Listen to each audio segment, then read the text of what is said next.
நம்ம சிங்கார சென்னைக்கு ஒரு பர்த்டே இருக்கு தெரியுங்களா? ஆகஸ்ட் 22 1639.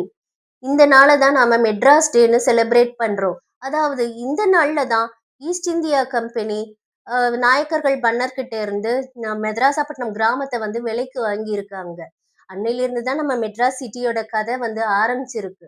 அதனால இப்பவும் வந்து பாத்தீங்கன்னா மெட்ராஸ்ல Chennai central, Ripon building, Madras university இத மாதிரி பல கட்டடங்கள் வந்து பிரிட்டிஷ் காலத்தோட அந்த ஆர்க்கிடெக்சரல் ஸ்டைல வந்து சொல்ற மாதிரி வந்து இருக்கு. ஒரு மெட்ராஸ ஒரு ஹிஸ்டாரிக்கல் ட்ரெஷர்ன்னு வந்து சொல்லலாம். ஆனா இன்னைக்கும் சென்னை ஃப்ரெஷ் அண்ட் எனர்ஜெட்டிக்கா வந்து இருக்கு. சென்னையில டூரிஸ்ட் அட்ராக்ஷன்ஸ்க்கு பஞ்சமே இல்ல. பீச், டெம்பிள்ஸ், ஜூன்னு வெரைட்டி ஆஃப் பிளேசஸ் வந்து இருக்கு மெட்ராஸ்ல. நான் வெகு சீக்கிரத்துல மெட்ராஸ் சீரீஸ் ஒண்ணு வந்து ஸ்டார்ட் பண்றேன். அதுல மெட்ராஸ்ல என்னென்ன அட்ராக்ஷன்ஸ் இருக்கு, மெட்ராஸோட ஸ்பெஷல் என்ன, அந்த வீடியோஸை பார்த்து நீங்க வந்து தெரிஞ்சுக்கலாம். Stay tuned. ஹாப்பி சென்னை டே.